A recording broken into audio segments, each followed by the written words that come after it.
cold and icy start this morning with widespread frost, but plenty of crisp winter sunshine. I'll have all the details of that and more coming up on Good Morning Britain.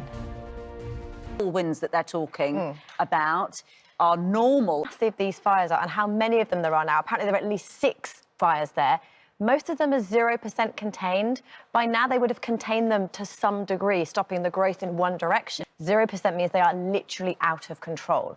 And that is what is so scary. But as you say, the links to climate change, these are Santa Ana winds. It's when you get the winds from the interior. It happens all the time. And actually, their weather services forecast them on Monday, well ahead of the event. So lots of warning. The authorities maybe didn't take that advice.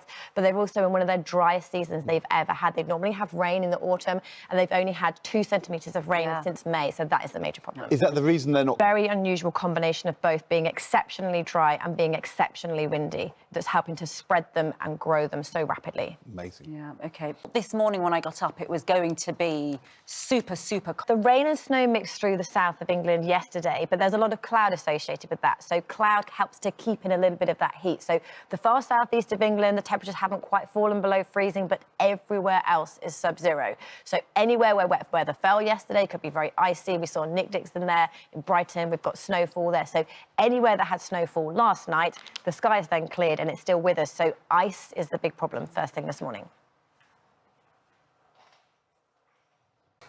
Good morning to you. Yes, the main thing you will need to do when you step outside first thing this morning is wrap up warmly if you are heading outside. And if you are heading out in your car, you'll need to scrape your windscreen because it is bitingly cold. First thing this morning, these are the latest warnings we have in force, mostly for ice or for snow, but some parts of Northern Ireland have some dense fog around them. It'll be very slow to clear first thing this morning. Temperatures as low as minus 11.7 degrees overnight. We've had our coldest night of the season so far across England, and it's set to get colder in the coming night. So this is how it looks at the moment. This is this band of rain, sleet and snow mix we had across the south yesterday, still just clearing away from that Kent coast. That hangback of cloud is where we don't have a frost, but everywhere else starts off sub-zero this morning. So with this widespread frost, despite the fact that the gritters have been out and pavements may well have been gritted, there's still the chance it could be very icy on roads and pavements. So just allow extra time and extra distance if you're driving. Today, some plenty of crisp winter sunshine, a few wintry showers, 2 to 5 on the thermometer, but adding in the wind chill, feeling sub-zero.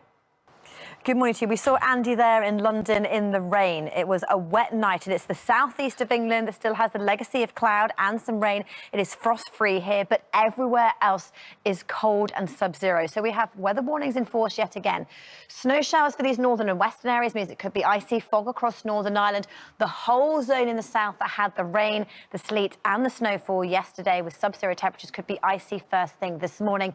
Some of the heaviest snowfall was across Cornwall and Devon and parts of Dorset overnight last night, with up to 5 centimetres falling across some high routes with some very tricky driving conditions and some major roads closed. Now for today, it is ice and fog that'll be slow to clear. There'll be plenty of crisp winter sunshine.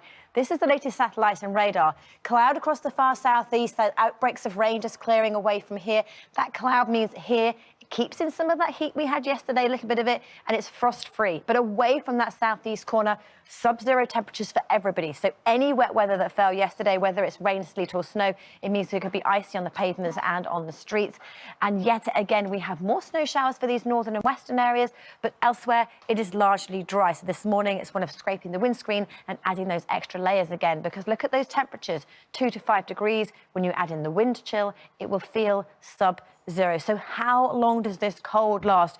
Well, it started on Sunday. The grips of it, particularly across the north of the UK, where last night we had minus 11.7 degrees, the coldest night of the season so far for England. And this is our average temperature line here across the north of the UK, way below average. Welcome news for those who are not liking the cold weather. It turns milder. That's where it should be by the start of next week. Percentage chance of rainfall relatively low, the odd wintry shower. The change and transition on Monday is rain before it turns milder. Fortunes further south for England and Wales for the next 7 days. Again, looking at our temperatures compared to where they should be, we are still way below. With these nighttime frosts, more ice will be a concern. Milder by the start of next week, and the outlook is thankfully largely dry.